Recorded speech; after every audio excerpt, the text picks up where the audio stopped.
चित्तसार सिंधु सरस्वती राधे गोविंद के चरण कमलों का ध्यान करते हुए सभी श्रीमद् भागवत रूपी गंगा में प्रवेश करें।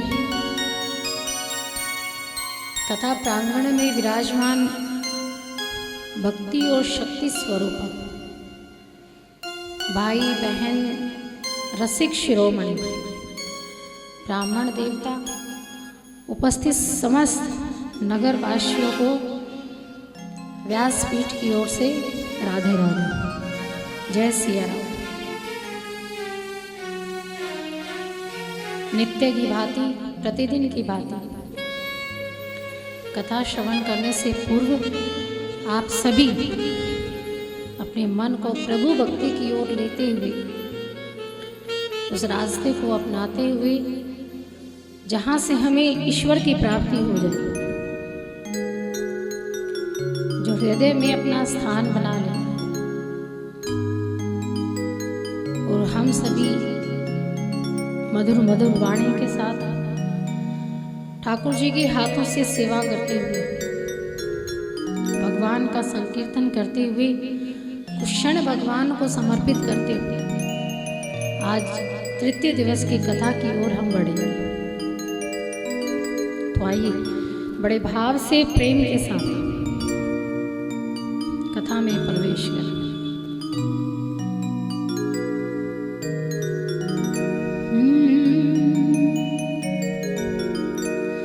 श्री कृष्ण गोविंद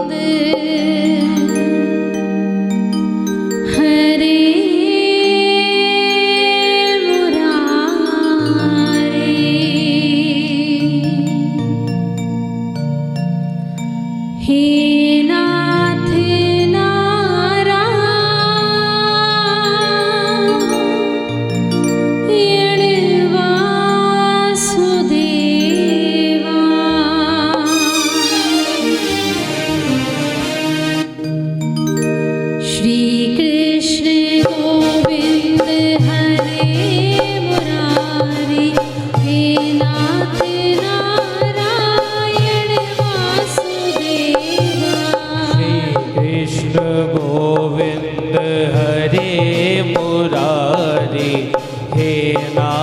नारायण नारायण वासुदेवा।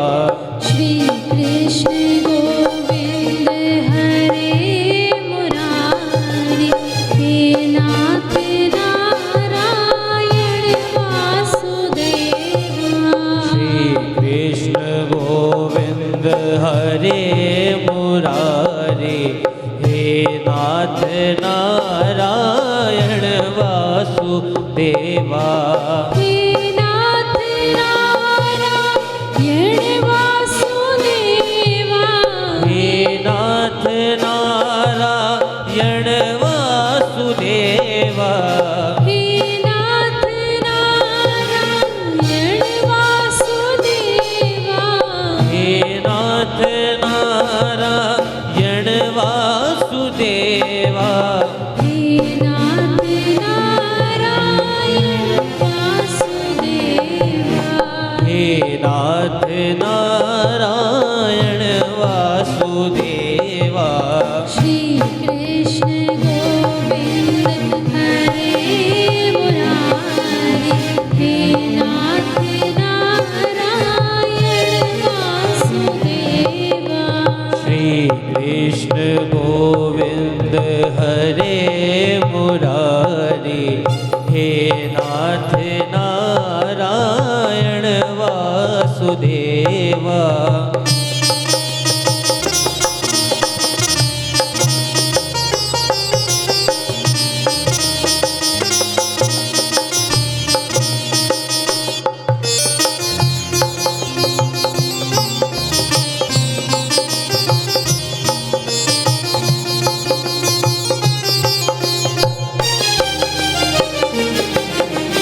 ठाकुर हमारे प्राणों से प्यारे, ठाकुर हमारे प्राणों से प्यारे। तुम हो हमारे, हम हैं तुम्हारे। तुम हो हमारे, हम हैं तुम्हारे। हे नाथ नारायण वासुदेवा। हे नाथ नारायण वासुदेवा। हे नाथ नारायण वासुदेवा। हे नाथ नारायण वासुदेवा। श्री कृष्ण गोविंद हरे मुरारी, हे नाथ नारायण वासुदेवा।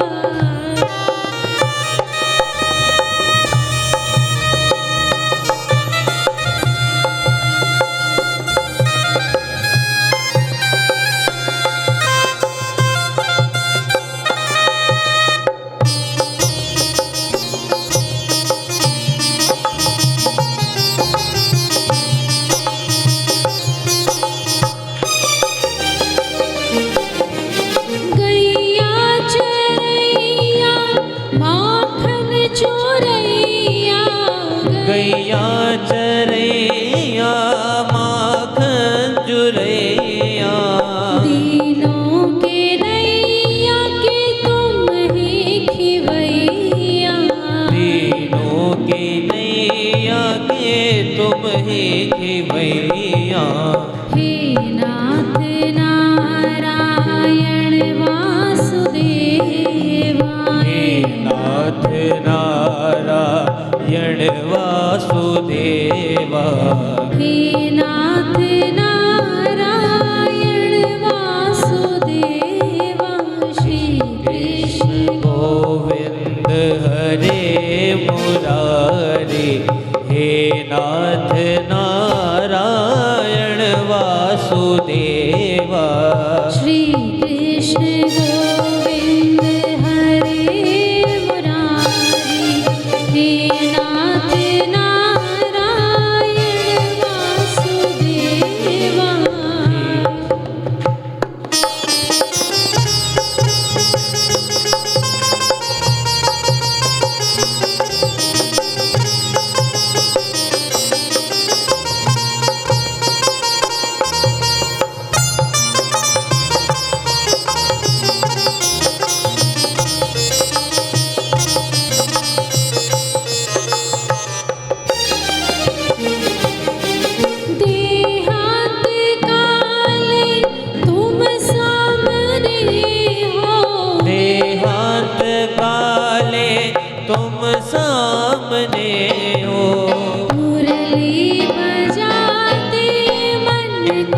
लुभाते, मुरली बजाते मन को लुभाते, यही गीत गाते मैं प्राण को त्यागूं, यही गीत गाते मैं प्राणों को त्यागूं। हे नाथ नारायण वासुदेवा, श्री कृष्ण गोविंद हरे मुरारी, हे नाथ नारायण वासुदेवा।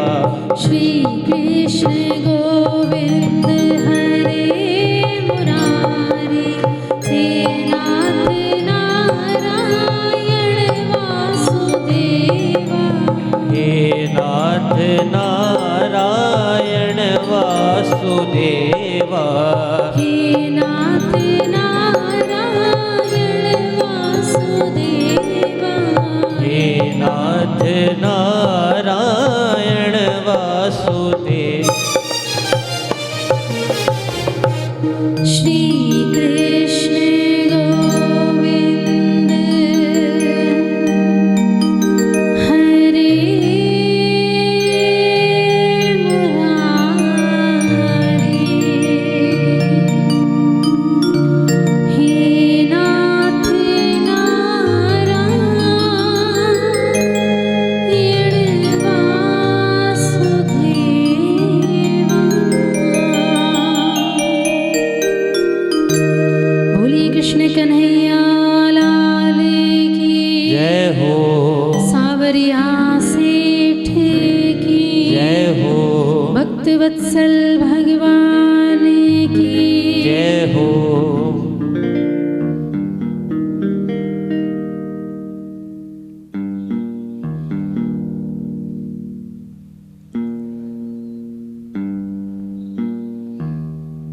आइए तृतीय दिवस की कथा को प्रारंभ करते हैं।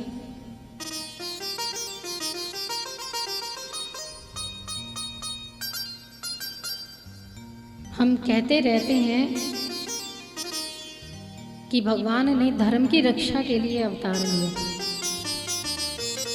भगवान का परम सुंदर विचित्र अवतार श्रीमद् भागवत में वर्णन किया गया है और प्रत्येक मनुष्य का ये धर्म भी है कि वो धर्म के 32 लक्षणों को धारण करता हुआ मानवता का जीवन व्यतीत करे, मनुष्य की योनि प्राप्त करके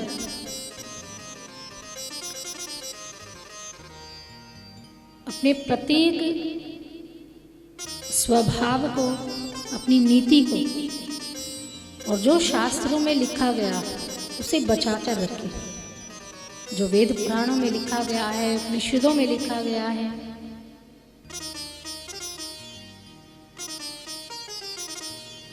वो गलत नहीं है, वो बिल्कुल ठीक है, सही है।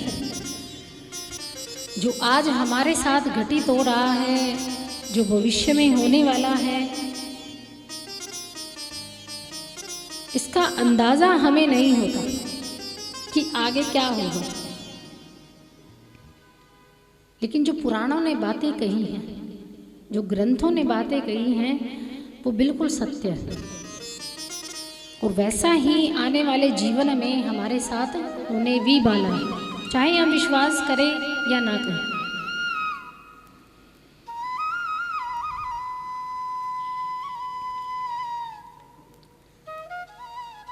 भगवान श्री कृष्ण जब धराधाम को छोड़कर जाने लगे तब उतना ने भगवान के चरण पकड़ लिए। ना अपने दादा के पास गई, ना ससुर के पास गई, ना सास के पास गई, ना जेठों के पास गई, ना देवरों के पास गई। सीधे किसके पास गई? भगवान श्री कृष्ण के चरणों में। उसके उदर में छोटे से राजा परीक्षित हैं जो पांडवों के आखिरी वंश। जब उत्तरा ब्याहकर आई थी, जब उसका विवाह अभिमन्यु से हुआ था, सबने उपहार स्वरूप कुछ ना कुछ भेंट दिया कि नई बहू घर में आई है, मुंह दिखाई देते हैं। किसी ने आभूषण दिए, किसी ने हीरे दिए, किसी ने मोती दिए, किसी ने अंगूठी दी, तो किसी ने राज्य दे दिया। अभिमन्यु को, पांडवों को राज्य सौंप दिया। लेकिन जब अभिमन्यु की पत्नी उत्तरा द्रौपदी के पास गई, तब द्रौपदी ने उत्तरा को कहा कि बहू, मैं तुम्हें कुछ नहीं दूंगी, मेरे पास कुछ भी नहीं है। भेंट स्वरूप ऐसी वस्तु मैं तुम्हें प्रदान नहीं कर सकती जो कुछ समय के लिए तुम्हारे साथ रहेगी, और कलिकाल में क्या पता तुम्हारे साथ हो या ना हो, तुम उसका लाभ उठा पाओ या ना उठा पाओ। लेकिन आज मैं तुम्हें उससे भी मूल्यवान वस्तु प्रदान करूंगी, बहुमूल्य सीख दूंगी। उत्तरा झोली पसार कर सामने खड़ी हो गई कि माता, जो आप मुझे देंगे वो स्वीकार हो। तब द्रौपदी ने उत्तरा के आंचल में एक ऐसा उपदेश डाला जिससे उत्तरा सीधे भगवान के चरणों में गई, और वो सीख द्रौपदी ने दी थी उत्तरा को। द्रौपदी ने उत्तरा को क्या कहा, सुख में तो भले ही हम किसी को याद करें ना करें, क्योंकि उस समय इतना ध्यान नहीं रहता, इतने अस्त व्यस्त उस व्यवस्था में इतने लीन हो जाते हैं कि एक पल के लिए हम किसी को भूल सकते हैं। रिश्तेदारी, शादी वगैरह, विवाह वगैरह जब होता है तो एक आधा रिश्तेदार ऐसा हो जाता है दूर का कोई, जिसको हम भूल जाते हैं, लेकिन बाद में वो उल्हाना देने आता है जब पछतावा होता है। इसलिए शादी विवाह की तैयारियां काफी समय से चलने लगती है, एक 2-2 महीने पहले ही तैयारियां शुरू हो जाती हैं कि कोई बाकी ना रह जाए, कोई हमें सुना ना पाए, कोई बात ना कह पाए, उल्हाना ना दे पाए।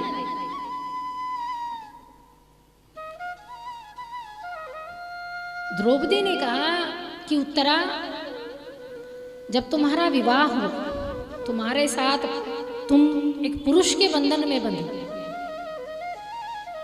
तुम्हारे अनेक रिश्ते नाते तुमसे जुड़ते चले गए।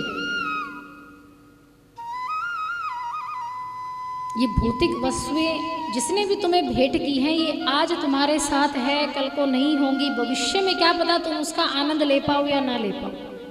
लेकिन जो मेरी सीख होगी वो तुम्हें मृत्यु पर्यंत तक तुम्हारा साथ देगी। क्या सीख द्रौपदी ने उत्तरा को दी? द्रौपदी ने कहा कि जब मेरा वस्त्र हरण हुआ, चीर हरण हुआ, जब मेरे तन से साड़ी अपने आप उतर रही थी, जब इन कपटियों ने मेरे शरीर को नग्न करना चाहा, तो उस समय मैंने सबसे बड़ी गलती ये की थी कि मैंने अपने पतियों को पुकारा, और एक नहीं 5-5 पति थे। धृतराष्ट्र को पुकारा, विश्व पितामह को पुकारा, द्रोणाचार्य को पुकारा, लेकिन सब गर्दन झुकाए बैठे थे, किसी ने मेरी सहायता नहीं की। जब मैं हर तरफ से हार गई, तब मैंने भगवान को पुकारा, और वही एक अंतिम क्षण था, वही अंतिम समय था जहां भगवान ने मेरी रक्षा की। और आज मैं तुम्हें यही बताना चाहती हूं कि जब भी तुम पर कोई आपत्ति विपत्ति आए, कोई कष्ट आए, तो इन सांसारिक रिश्तेदार नातेदारों से कभी आशा मत रखना।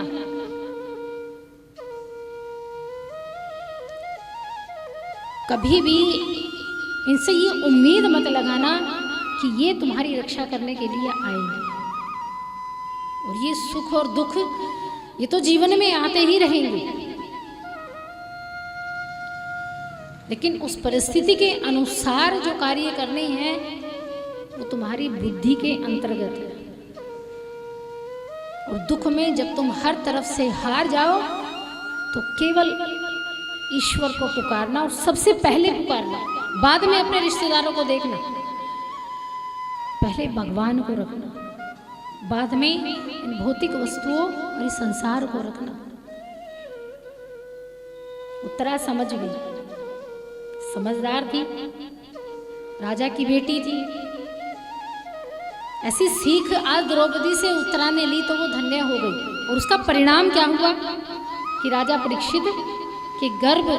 परीक्षित जब उत्तरा के गर्भ में थे तो भगवान ने भी अंगूठा उतार लिया, उत्तरा के गर्भ में प्रवेश कर लिया।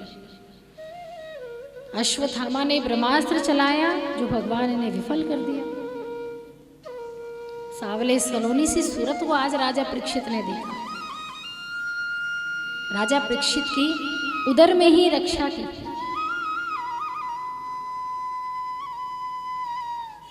आज उत्तरा का गर्भ, उसका जीवन ही नहीं, उसका तन ही नहीं, महिला के पास सबसे महत्वपूर्ण, महिला की सबसे ज्यादा जब मान सम्मान होता है तो गर्भ के कारण ही होता है।